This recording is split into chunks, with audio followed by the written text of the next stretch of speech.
Well, we have set up in a tiny little room in a tiny apartment in Quincy, Massachusetts. It's the Doom Tower. We call it the Doom Tower. Mrs. Cheng's Doom Tower. We're not supposed to be in here. It kind of looks like somewhere between a Gestapo interrogation room and like some sort of Costa Rican murder room during the Contras. It's like that scene in Pulp Fiction where the GIMP comes out. This is where the GIMP comes out of. Yes, it's very cramped. We're the collective GIMP. It's very cramped. We've laid down items all over so we don't Would you ever be a living slave? Well, this is a question I'm going to start banging out right on cylinders. Would you ever have a situation where you would say yes to being a live-in slave? Let me be political. Man or woman, would you submit? My political answer is I can't think of circumstances yet that I would be a live-in slave just because I'm possessive. I'm possessive. Perhaps it's an insight into my personality. I think I would despise even the perfect partner I could imagine. Just for having no control in the circumstances. I think having some sort of you need some agency. I need some agency, definitely. I can't just be I don't want any agency. I want to submit. I want that. I want to find. I'm so willing. This is just a segue to my advertisement. I'm taking out a personal ad on our neutered mouths. Please, definitely. I'm looking for a master. Definitely send any offers for masterdom. So far, we only have the video component, which has nothing to do with this. You'll never find a crossover ever once. But you can send, until we get the email up for Neutered Sounds, send an email to neuteredminds@gmail.com with any offers for masters or potential slaves for Joe. Please, or hate mail. If you hate this program already, just some response to prove that we're not talking to a void would greatly assuage we definitely want to make it easy. So hate mail, by all means, email. If you're gonna I'm actually rescinding my offer of masterdom, and I'm just requesting hate mail. If I feel like if I request it off the bat, it justifies it for the rest of our existence. Again, that email address is neuteredminds@gmail.com. If you'd like to send praise or love mail, you'll have to send that in a handwritten letter form. Yeah, I only accept Mrs. praise. Cheng's house. I only accept praise in a form that can be burnable. Quincy, Mass. It'll find its way to us eventually. It'll find it. So we're all wearing our robes and any warm clothing we can find because in this freezing. Always it's freezing. The tundra. Is Arctic prison. This murder house. This is a house made of rice paper and I can hear people breathing. There are cold demons the ice demons that inhabit this house. Ancient demons. And the only way we have to heat it is electric dust heaters that blast radio drying elements. It's like being heated by a radio. It's like having 6 boom boxes around you and hoping that the sound somehow transmits heat. It's like someone's nephew decided to combine a $10 space heater with a boom box and install them into the walls of every room, and then they set them all up in conjunction to warm our house. It only costs about $2,000 a month, and the rent is not that, but it's really expensive to live in a very cold house. Very expensive. It's way more expensive than because usually when you pay a lot of money, you get amenities. There are no amenities here. No, we get to pay for very cold. We get to pay for old bills. Yes. So there was a big bill that came with our bill that wasn't our bill, but is now our bill, and nobody will respond to us and take the bill from us. So we're wondering if the electricity might go out during this program. Out there listening, we're actually going to take the program in a new direction now. Please email neuteredminds@gmail.com on your bills. This is now bill talk. We're all going to talk about bills, and we'd like you to write in. If you hate bills, you can send hate mail to the concept of bills, and we'll receive it, and we will role play the concept of bills and respond to you. Taxes as well. We're big on taxes. 7 days a week, we will start now reading your bills live on the air as we record it. We'll just read your hate mail or bills, whatever you choose to send us. I like that idea. Send us your bills. Please, send us your bills. Send us your bills. Send us your bills, your credit card information, your social security number. We'll read it out we'll read it live on the air. On YouTube. Live on YouTube. Our definition of live is flexible. It's live because you're listening to it. What are words anymore? Nothing. I mean, really. We have uniforms. We all bought each other hats, bright orange hats that only me and Joe wear as we walk around town. And the number of cat calls we get of people just like rolling by in vans. It's zero. But it should be more than one. It should be at least one. Well, one woman rolled by. Oh, wait, that is true. That is true. I'm sorry. I'm remiss. I forgot. That happened? We were walking out in, hold on. He's trying to get the wine from me. Well, you were telling the story, so I could drink. I was going to take a slug, but then you slugged it first. Now I got to get your back spittle. Oh, I love the back spittle. He loves that spittle. Well, I could carry it. Well, we were walking down the street on our way to a bar in our matching hats, bright orange. It's a Wes Anderson choice. We just feel like a sense of symmetry, unison. Team. We're big on unison. We're big on men moving in unison. Visual cues. We've actually also neglected that. Our dance team, where we were going to. We'll have to get into that later. We got to get into that. Get off the track. We'll come back to our Rock Around America dance team. The whole point that we were also here, and that there's also some sort of conversation we were going to go into, and the fact that we've been here for about a month now, a little shy.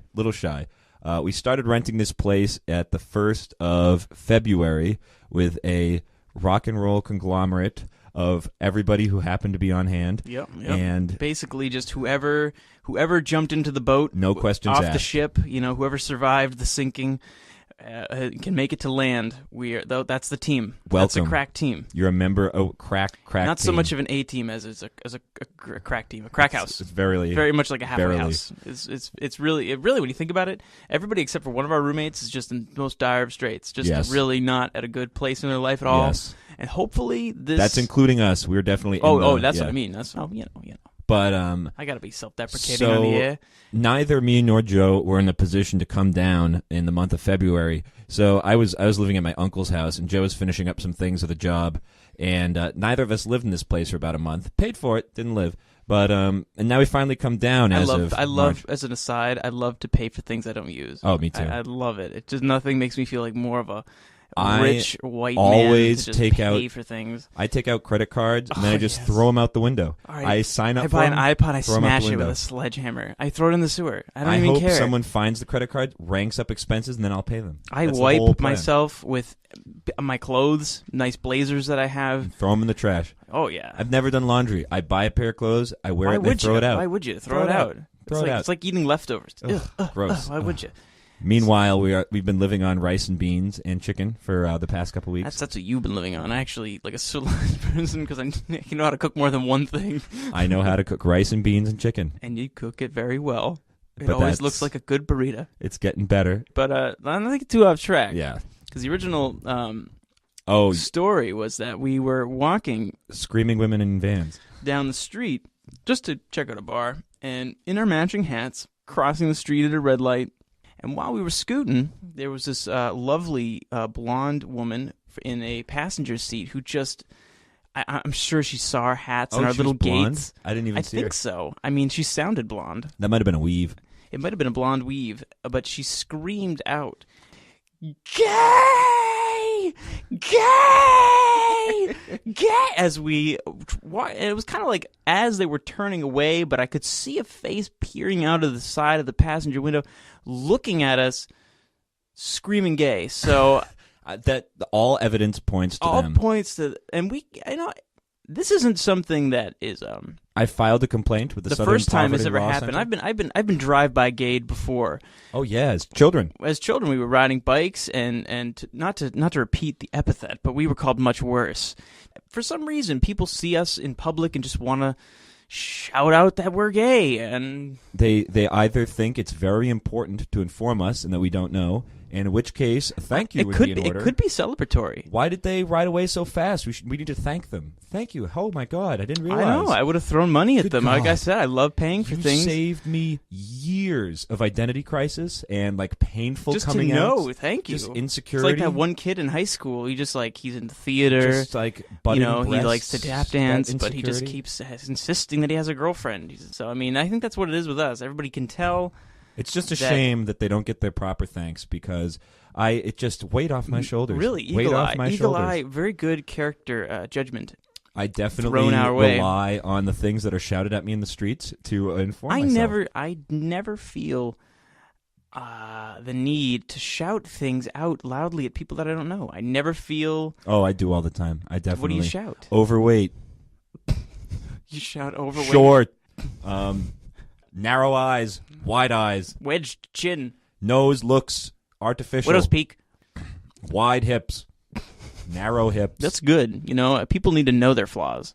Oversized people need to know calves. how strangers view them, and how else are you going to know unless you have a true stranger saying something flat and banal about a trapping that you have as you pass them, just trying to get to where you want to go. It's interesting, though, that Quincy's so different from Worcester. We spent the past couple years in Worcester kind of getting our minds out of the gutter and becoming human sentient beings again, slowly. But it's funny how we came to Boston and Quincy expecting so much more, and yet all the bars close about an hour earlier than they did in Worcester. I can't even. I'm gonna go on the record here and what is this? Closing bars at 12? We went to the bar the other night at midnight. Closed. Two waitresses smugly staring from behind the counter. Yeah, I mean they just don't want our money. Shame on you, Quincy. Your alcoholic culture is lacking. What am I supposed to do? How am I supposed to spend money? But I've been here about a month, and we're getting stuff kind of more figured out-ish, kind of a bit more. We still have a ton of work to do. One of the things is we got these tiny little cells, these monastic chambers we've taken with rice paper walls because we enjoy privacy, not in the least. We enjoy communal living, and we want all our bodily sounds and nocturnal activities to be broadcast for everyone around us. There's no choice. You have to embrace it. Oh yeah, I'm just becoming an expositionist. Whenever I have to make love to myself, I just go in the closet because I surround myself. Scream as loud as you can. Surround myself in clothes and blankets so no one can hear, and I have to. I definitely would sheepishly say yes. My favorite part of that story was your word choice of when I make love to myself. I think that was make love to myself. That was an apt way of putting it. Well, it's what I do. It takes a bit of romancing. You gotta. I have to. You light a candle. You soap up. Immerse the turtle out of the cave. Yeah. You got to remind me. The trash needs to go out tonight, and I decided I'm going to dump my bag of horrors out with it tonight. I'm going to get You're going to dump your my bag of horrors. I don't want you to do that. To get rid That's going to mar this whole. He has a bag of paraphernalia and pornography. Now he's a young man who has not had a woman in a long time. So consider. It's been since last spring, about a year. It's been about a long time. So consider what the paraphernalia would be. We're not going to be so crude, fleshlights, crass, DVDs. God, here we go. Bottles of lubricants. We were actually thinking of depositing it in someone else's trash, leaving them with the problem because... Oh, yeah, we thought about that, but the idea was it wouldn't be so great if we didn't have tons of them. We need at least a dozen fleshlights, and then the idea was... You can't just dump it off all on one person. You have to, like a serial killer, cutting up a body, you have to chop it up and just deposit it around the city. But part of what I want is the whole joy of discovery. So I wanted to deposit them in people's trash cans in a way that I know that they're looking, and then I want them to see, and I want them to come look at it, and then I want to see their face. You're an exhibitionist. I think I'd call myself a situational expositionist. It's definitely dependent on the subject. No, I know. Not in so many ways. It has to be special. Not in the broadest term. You're not an exhibitionist. But. I don't bare my ass at laundromats, but not anymore. No, well... I'm not prone to use laundromats now that we have... No, this is a question. Have you ever had relations with a human being or yourself in public? Yes. You have? Yes. I actually remember now that now that you so gleefully admit this. I remember the story. I won't go into the circumstances, but let me say it would be harder to have found a more public place. Not in a city, per se. Were you on a bridge overlooking, wasn't it? Were you on, the Golden Gate Bridge? Just an equivalent, a famous equivalent. Just perhaps. In the head of the Statue of Liberty, perhaps. Just going to town. I was definitely happened upon. Were you caught? Yes. I think that's poor form. Did you want to get caught? No, not necessarily. But you just don't, when you're in the act of things, in the middle of the night. Although I will say, I never get caught because the few times that I've come close, I've just been like, we're up in a tree. And there's a woman walking down. I was going full to town, and there's nowhere to go, and there's not much you can run from when it's like a little golf cart coming from nowhere. One time, I was on in a woods path with a lady, and I was being led. She had her hand on my male leash, and she was just leading me up the path, and then a woman came jogging down the other way, and it was just... I'm sure she saw something, but I'm not sure what. And I'm actually not particularly a public aficionado. I don't really not care that big on No, that. I don't like it. I only did it to indulge my lady friend because she was big into that. It's funny how like I'm such a stickler for drinking where I'm not supposed to and smoking where I'm not supposed to. I'm so paranoid about that, but I really should be more afraid of nudity or fornication in public I'm not places. afraid of it. That's the thing. That's the whole thing, but I'm not so afraid. Because I think I recognize that the sex crime.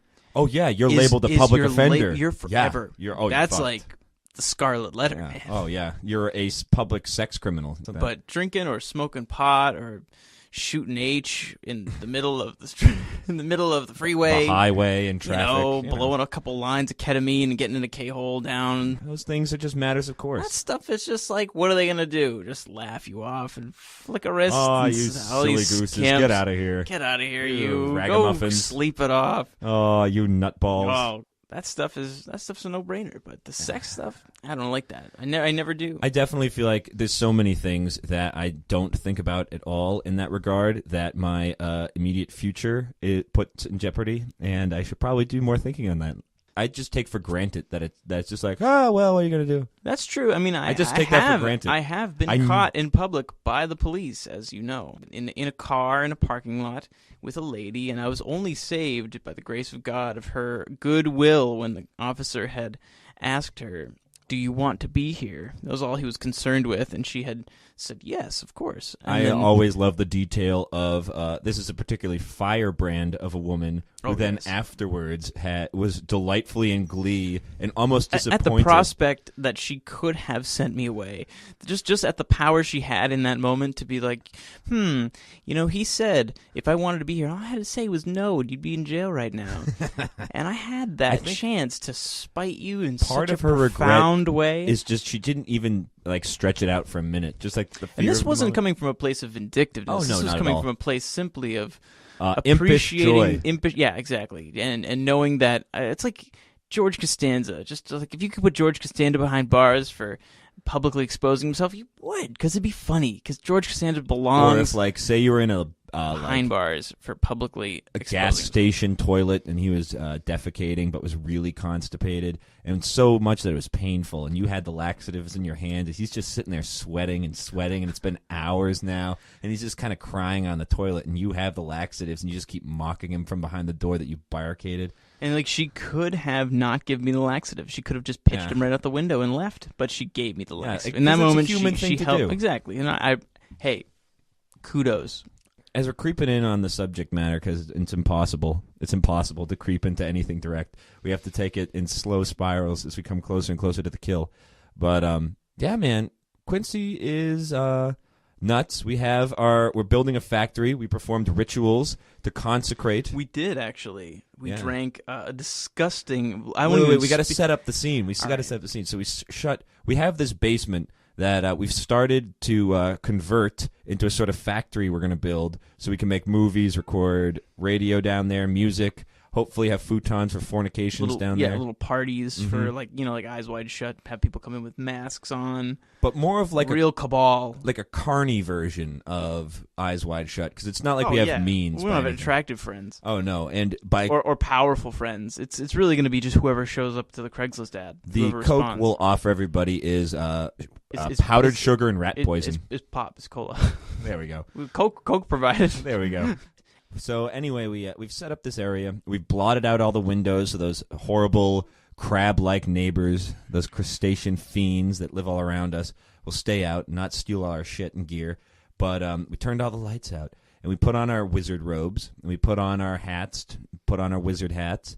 We lit our grievance candles. We have grievance candles for whenever we're in distress. It's sort of a Festivus type of vibe. We lit them up. We lit up the candles. We said sacred dances. We spun around a couple times. Yes, we did that. We set up sacred relics. Sacred relics from the past. Stories that take too long to get into now, but someday maybe. And we had a goblet of gin. And then we had a stone bowl full of the juice of black beans. And then we read a sermon. And then we drank of the gin. And then we drank of the black bean juice. That seemed like that would be what jizz tastes like. It was disgusting. But it was a rite of passage. It was a rite of passage. It represented failure. Consecrate the ground. I felt as though something was invocated. Some sort of demon, malevolent? Who I knows? feel like was called human into ritual, our basement. Yes. Human ritual is important. It gives things meaning. There's not enough of it. And I definitely believe it's arbitrary, and all ritual is arbitrary, but you need it. Even arbitrary ritual is important. Do you feel like ritual requires repetition? Sometimes, but like what we did last when we consecrated the... also, we're calling the factory the Cathedral of the Times. The Cathedral of the Times, or the Time Cathedral for short, or who knows what.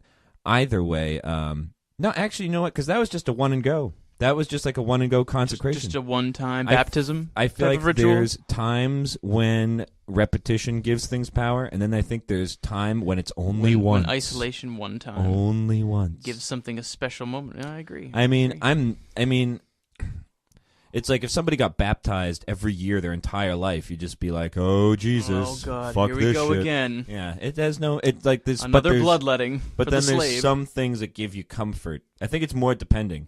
Like a one and go makes things special. I think if you repeat ritual, it makes things feel special. Or no, not feel special, feel comforting. So you can be like, oh yes, I go to church because it makes me feel comfortable and like I belong. It makes me feel like a twisted up Southern Baptist full of hate and just hating and screaming deep in my tight, twisted facial features. Anyway, we need a name for our for this or for what are the names of the constituents of this particular Cathedral of the Times? The convent. That's true. What role, what rank do we possess? I know we've been calling ourselves consulates, but that's more of a political that's more title. Us, and that's only refers to you and I. Oh, yeah.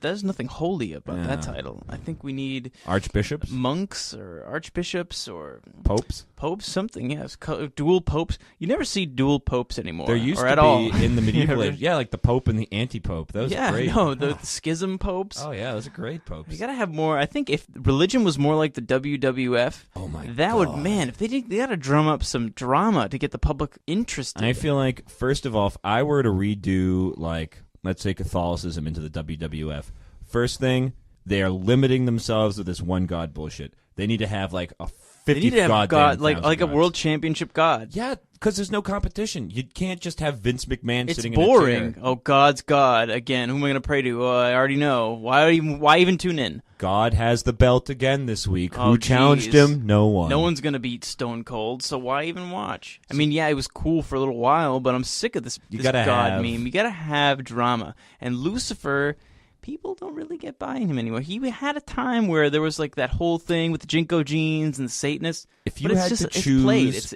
which wrestler... It's like DX, man. They're out. When Triple H left, it's gone. If you had to choose which wrestler was the coolest Lucifer, who would you choose? The coolest... I mean, Undertaker is the obvious choice, but Vince McMahon, I think, is really like... He's the Lucifer figure? He's the Lucifer figure of the W, because he really runs the... I don't know. I'm not... If I had to like a wielding duo, I'd like Ric Flair to be John the Baptist. I'd like Macho Man Randy Savage to be Jesus himself. Ooh. And then Hulk's too easy. I don't want Hulk. Hulk's got to be someone though. Yeah. You can't just leave him out. He's like At least make him like Peter. He's like a Michael the Archangels type dude with that golden hair. He'd like be flexing and be cloud breaks behind him. A lot of like lens flares and such. He had a sex tape release. Did you not hear about that? Oh, no, I didn't hear about that. You got to look that up and watch it. Primetime Beefcake or is that post? No, that's like recent. Hogan Knows Best. Oh, era Hogan. That's sad. I don't want to see that. That's saggy Hogan. Oh. That's where you get the. You don't want to see that? No, I already saw One Night in China. I'm okay.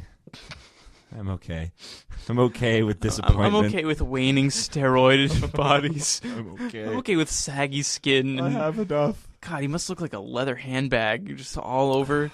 He's like a crisped up seal that's just been left out on the beach. I have a feeling that he's still just got such like a mountainous core of muscle that it's more the skin that just sort of droops off, but it's still like this young man within. I feel like his muscle must have turned to like cartilage by now, just for all the steroids. Just like he's just a mass of strange lumps and awful hairline. Like boat ropes.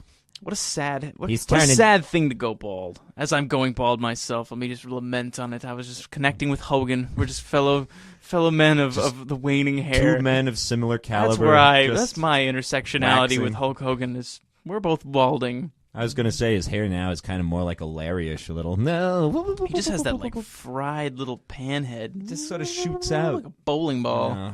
Man.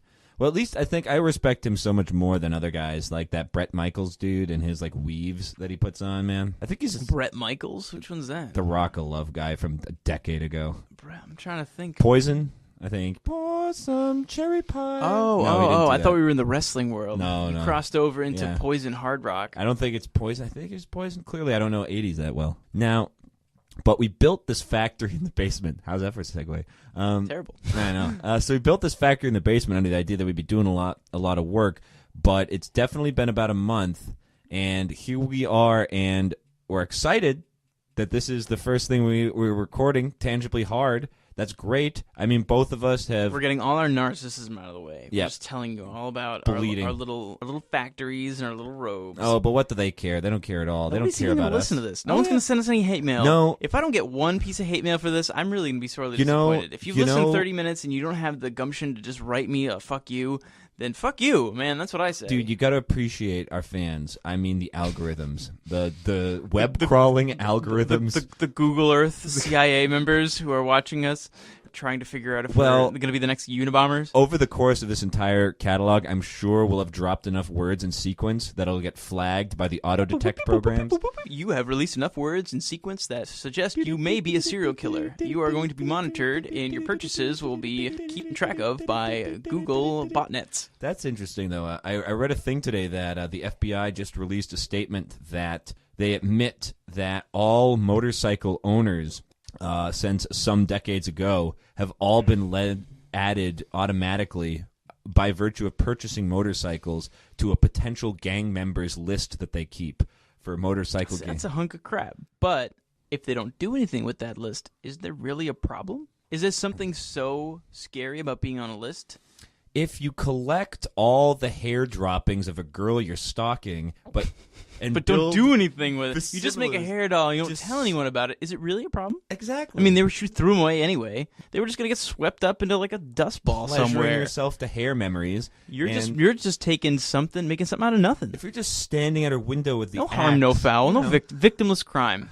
Putting people who buy motorcycles on potential gang lists is a victimless crime. But but at the same time, I hate the government. Let me be on the record. All right, there we go. I hate the government. I'm just going to bust the algorithm wide open. I'm just going to bust it wide open and say... Race war. Race war. Race war. Well, race war. The honest thing to do is hate the government. They're deceptive. And I'm really, if they heard this and just didn't shrug their shoulders at it, then I mean, come on, guys. Come on. What's an honest American to do? Well, for conversational I'm not going to overthrow the government. I'm not going to shoot. For conversational balance, anybody. I think you guys are great. I think you guys are great, and I'm willing to push any products you want. He's crossing his fingers. He's crossing his fingers. No. He's crossing his fingers. No, everyone knows. He's making a sneering face. You have to smile, and then we get product deals. We get on Wheaties boxes. Do you think the government would endorse us in any way, shape, or form? Oh, yeah. I think they would if we really found a way to manipulate the people and brainwash them in a way that the government couldn't come up with first. Like if we came up with like a really catchy slogan for like a new Apple bumblefuck machine. I was thinking it more that we'd open some sort of ferry boat called like Heblios, and we'd be like the Heblio brothers, and then they'd have all their like nomination announcements on our boat as it was going around the country. They'd build a canal through Canada, through Mexico, because fuck everything else, and then we just go immediately around it in our Heblio boat. Now, see, I think that's what's going to kick the algorithm off more than anything, because that's like such a strange plan with actual like trade routes. I say, watch me. I'm exhibitionist. But let the government watch. I wanted to slowly circle in on what we were talking vaguely about earlier. It was just the fact that we've both been active as far as like. You've been practicing. You've been working self-love. You've been working on music. I've been working on self-love. You've been keeping up on working on so much love projects and practicing your instruments. I've definitely been like waking up and doing the writing exercise stuff every morning. But I don't think either of us are necessarily satisfied yet with the current output. I mean, we definitely been doing a lot of films before we came, but it definitely became a lot more Everything kind of hit the brakes once we moved here, because it was just, when you've been living with your parents for a very long time, much longer than is healthy by any sort of DRM standard, just adjusting to living with people that are of your own age, that aren't your parents, that don't know your habits, don't know your boundaries, I guess. Well, I mean, it's adjusting to cooking for yourself, doing your own laundry. It's just growing up. I'm sure everybody that's possibly could listen to this has already done it. So yes, I think it's money. Congratulations, you're a big fucking guy. You moved out at 24. You already have a yacht. I don't 19, care. Oh whatever. Wow, you're already pregnant. Cool. You're an adult. I'm not, all right? I'm a big boy. I'm a big bad boy. I'm a big bad baby. It needs a diaper change. Big bad baby, and I wear diapers. And I change them now. Okay, I change my own diapers now. Mom. So leave me alone. I've seen him do it. Yeah, it's very messy, and I often... I'm not looking forward to changing my niece's diapers, man. Because the whole thing about, it's not... Are you going to have to do that? I don't think that's fair. I think it's important. To make the uncle change a diaper, that's like inviting a host of problems. Uncle's changing your diaper. Ew, dude, no. Yeah, but, my cousin changes my other cousin's kids and stuff like that. Well, then your family's strange and incestuous. I guess. No, my point was... It's the father or the mother, or a babysitter. You're babysitting, I guess. But people offer, yeah, exactly. When you're, babysitting, you gotta know how to do it. People offer, hey, you want to change my kid's diapers? No, other way around. I don't know, you look bored. Or more like, I'll take care of it sort of thing. So you're eager for it. No, well, I think it's important. You want to change your I've never changed a child's diaper before. But you want to. Well, I think it's kind of important to know. You're thinking about it. I think it's like a skill set. You kind of need that. Yeah, well, but it's trial by fire. Who cares? You get to do it on your own kid. You need to get that skill already. The thing I was thinking was, what's the kid going to know? It could be shit. It's the sitting in the diaper that's rad, but it just smears and goes all over there. I'm most bothered by the puffy red skin that develops from sitting in its own urine and feces. That's the rash, diaper rash. That bothers me more than the actual matter, because I'm used to the matter. I'm not used to I'm gonna live in a butt dirt sitting floor hovel and never even put diapers on them. Let them piss and shit where they may, and I'll just scoop it up and throw it out. Just teach them to do it in the corner like an animal. And then I'll spray them with the hose nozzle. Just be like, all right, forward. All right, back. You're good. I got a high-powered nozzle. Tender skin on a high-powered nozzle. All right. But we're getting closer. We're getting closer. We're going deeper. We're going deeper. We're going deeper. Well, just the whole idea that we weren't that it's much more difficult. Definitely money's an issue. I mean, we're kind of getting that settled, hopefully, in the next couple weeks. The only outstanding bill for real is the fucking electricity, which, God almighty, we know we need. As everything fucking heated here is electric. And it's awful. I hate electric heat. Dude, if the power goes out, we're fucked. We die. That's it.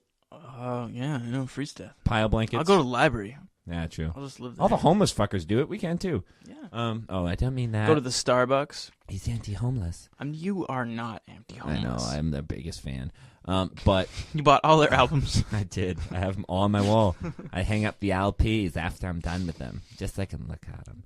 But yeah, it's definitely less. It's definitely a lot less. I mean, it's much more. I think we definitely had an enormous amount of momentum as we were leaving Worcester. We had a bunch of films done. We were riding high. We were kind of progressing to where we wanted to as far as our respective kind of tasks we've been fixating on. And then it definitely has been... And we had all these dance moves we were doing in unison.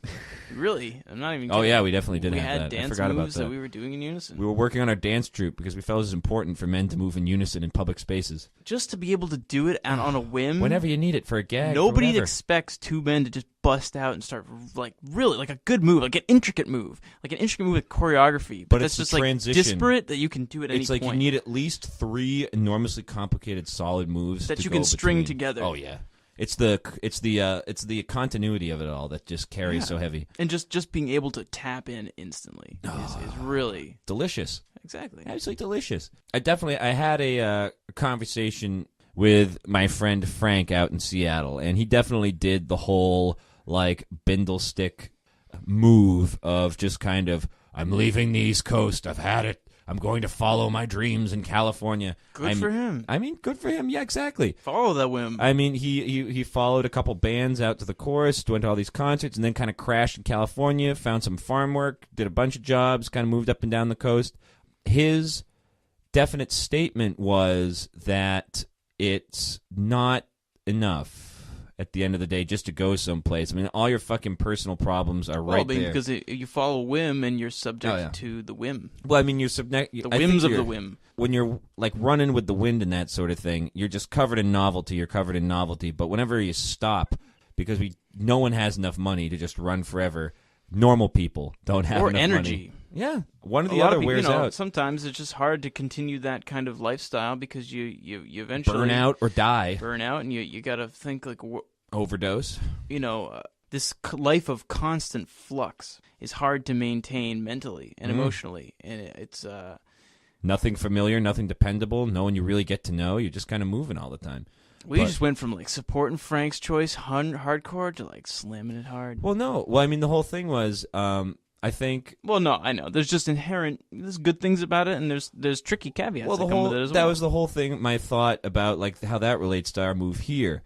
It does change a million things, but it doesn't change us. We're still we're trying to build a solid and stable platform to create the things we want to make. But the tricky thing's been integrating all the living with the. It was easier to make films and to like I haven't when studied. When it was the only thing we had to focus on. Because it was like, I have food's taken care of.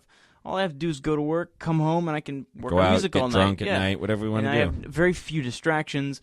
That was easy. But you now can pick it's and choose the influences of the things around you. Not only that, but simple culture shock of moving to a new place. I think that's having definitely new surroundings, having new environment. Part of it in the month. I think what we're doing now and what we wanted to do, we couldn't do in Worcester. I think it was just not possible.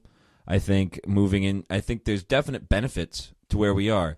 Where I mean, like going any place, they're like from that move of suburban or smaller city to bigger city, Boston. There's more opportunities, more jobs, more places to go. When the ceiling is higher, you get to stretch a little more. More people. Yeah, we're not living in a bottle anymore. We got a jug. Because before it was very easy to reach the edges of what we had the options. Here we haven't even begun to scratch them. I know. That's a good point. I mean, we've been into Boston once on a lark. I went in just kind of for giggles the other day, but I didn't really do anything besides just observe the city like some sort of sociopath stalking the streets like a Terminator. You came back like a strung-out William Burroughs, just... Everyone's fake and phony. Every bar is wrong. All Boston women are just flat and plain and. I didn't comment. I walked past one on the street and she walked faster, and I just can't go back into Boston now because women there just don't like me. All right. In my defense, I will definitely say that I did have a walking race with a young woman. Attractive, but also she was a young Kennedy. I could tell she was coming from money, and it intimidated me. There was a table up on a high building, and I wanted to sit at it, and I got upset that I could never sit at it because I'm sure only 100 people in history have ever sat at it. I did say all these things. I remember them. I said a lot of these things. I'll throw them out for the public to hear. But you're also cherry-picking and painting them in colors. Why would I do anything but cherry-pick? Why would I give anyone a fair shake? Never. You gotta please. I'm the school of Sean Hannity, man. I got taught by Bill O'Reilly himself watching Fox News. I know how to make people look bad. Oh, God damn. Especially you. Well, I mean, it's I true. get no better joy. Well, I mean, there's just so much that needs to be done. I mean, like, I feel like when we get those past, the last two hurdles are coming up, and once we get over those, it's gonna start to be able to mature. It's definitely weird that we've been here a month and we've gotten so much fucking shit done, and yet it feels like we've gotten nothing done at the same time. Both of them at the same time. Yeah. It's you take... Everything's been done, nothing's been done. Take 2 steps forward, take 5 steps back. I mean, boy, we've definitely been, like, walking the streets a lot more, checking out bars, just checking out the neighborhood. It's just we have no context for any of this place. We got no attachment to any of this place. Yeah, you gotta learn... It's been in the middle of the most intense winter that's happened in the decades. Yeah, I know. So we've just been snowbound. We've been so snow-buried, living in this ice furnace. No one out, no one anywhere, just like seething in sardine cans. I hate the winter. I can't imagine why anybody would ever live here. I feel like it's rude for family to live here and have children in this area because you're subjecting your children to this awful... You'd say number one... Families, if I was in charge of my family, I would say, what the fuck are we doing? Let's get out of here. Or kill them all. No, I wouldn't kill them all. I wouldn't kill my family, you sociopath. I would say, gentlemen and ladies, let us move southward. not so southward so that we're dead in Florida. And here I was thinking where men go to die. You were about to encourage, for your political platform, the forced sterilization of everybody above the Connecticut line. Well, I mean, that's an option, but it's just not my We're first not option. taking that off the table. I keep that, it's like 5 or 6 on it's on the list. On the list of how to. You always need something in case. Well, I don't mind if people live here, but I don't want to fucking live here. That's my point. It's cold as shit. It's awful. The cold is awful. It's great in the summer. It's great in the fall, but God, spring doesn't even count. Spring in New England is like I guess the whole thought I had was just how fucking claustrophobic it's been. We've been in a new area. We've been claustrophobic, canned in. It's just been a lot. As we sort of wet our dicks here, we're just kind of being like, we're washing our own pity balls a bit. But I mean, I'm fine. I still gotta get a job. I've been working on that lately. So I think that's right about to be achieved. Hopefully, I think hopefully that'll be finish line slide. Provided I pass. I had to take a urine drug test, and I smoke a lot of marijuana. I'm telling the government right now, I smoke a lot of weed, and it's wrong that I shouldn't be able to. But I had to try and beat it the good old-fashioned American way of just diluting my pee and putting strange concoctions in it so that it would not look like a water came out of my wiener. The pull-out contraception. Yeah. So basically it's the pull-out method of I was kind of hoping that I didn't get pregnant. I think it was either that or smuggling a condom full of urine between my taint. Likely my urine. Likely, yes. And I don't know. There was just something about the concept of Mr. Chris's urine tucked between my thighs, strapped to my thigh, nestled underneath my coin purse. I enjoy marijuana, but I definitely haven't smoked it in years. I'm definitely much more of a liquor person because I get too introspective, and I'm already wired for madness as it is. I mean, but I definitely thought a lot about if you took my urine. It was just kind of like, that's a brotherly thing to do. That's good. Yeah, the heating it up. Yeah, the storing it. It's like the only part that really kind of got me was just like after you like pinpricks the condom and like fills the cup. I get it all in my hands. Oh, not so much that, but then like, does he flush the condom? Like clearly some of it's going to get on his pants and just be on his leg and just like dripping down. Not necessarily. Like I mean, I could take the condom out. I've worked it out in my mind. I mean, I'd have to nestle it in a way so that sitting down I wouldn't crush it. So I'd have to kind of like either do it either like tuck it so that it nestles along the front of my dong, or go like horizontal between my legs. But then to take it out, you just pinprick it over a cup. I don't have to pinprick it over my pants. I don't have to get it on my fingers. I don't have to smell it. I don't have to taste it. I don't have to do anything with your urine. And just put it in the cup and then put the rest of it in the toilet. The problem I had with it was I wasn't. Would you flush the condom afterwards? Or that's I'd probably put it in my pocket or put it in my mouth or something. I don't know. But then you have my piss pocket condom in your pocket. Exactly, and that was one of the reasons I did not opt for that method. Your pants afterwards? Yeah, it would just be weird. I didn't want. I mean, it's not something that.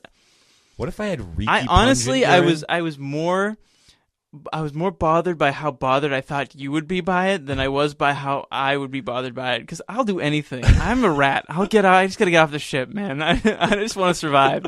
I just need to get the job. So whatever it takes.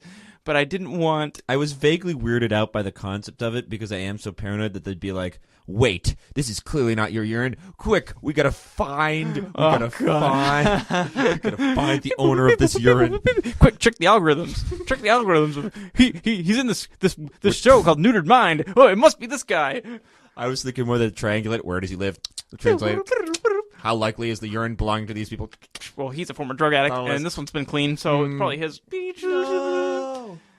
My urine secrets found at last. What's that's that? Impossible. That would never happen. It's literally impossible to trace your urine that way. So I feel good. I feel strongly about you passing, and I think also with the electric bill, once that's clean, or once we get a payment program set up because we're poor, we'll be good. That will start to. I mean, that's the other thing. We kind of hit some bumps. Strange bumps typically don't come with moving into a new place. It's been nonstop. It has been nonstop. They have been strange bumps, but I also think it's like character building. I think it's what you said. I think what you were saying there was just it's what do we expect? Of course, moving into this place is going to be a shit ton of problems.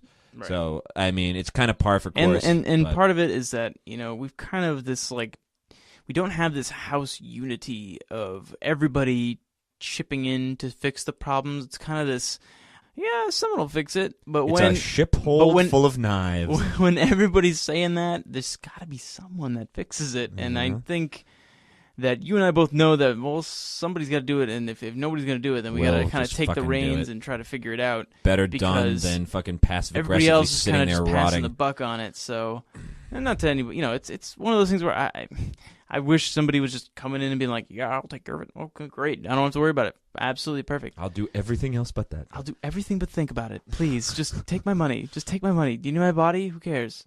Well, I mean, I think those are mostly behind, and I think with like this going, we definitely have a couple films ideas ready to go. Some of them need more development. Some of them are ready to just be shot. We just need the day, and I think once all this shit's off our minds, we're just going to be able to hit it, get them in the can. It's been hard to think about that kind of stuff personally because I've been personal necessity working through my friggin' real necessity. Trying to been so much. Like imagine Rocky training to fight Apollo Creed. That's the level of commitment I had to passing this drug test, both mentally and just in time that I had to dedicate to like eating steaks and like pumping up my creatine and trying to fill my body with B vitamin, time it perfectly so that it was just like my pee was perfectly diluted but still yellow, so I could hit the multivitamin right at the right stride. And it just was ridiculous, and it probably won't even work. And I'm probably gonna be unemployed come 2 months from now, and we'll all be homeless because I won't be able to pay any rent, and everyone's gonna get kicked out. And we're all have to I'll turn tricks. I will turn tricks. Don't worry. Before dudes don't. There are enough women on the street that think I'm a nice gay piece of ass to spread the word around. Yeah, to spread the word around, and I'll get some sugar daddy. Don't worry. I'll find one. I'll find Bubba out there. I'll find Big Daddy. I definitely. Big Daddy, can you pay my rent? Think we're moving in that direction. I hope. Maybe we'll check in after we get over these fucking bumps, and we'll see where we're sitting.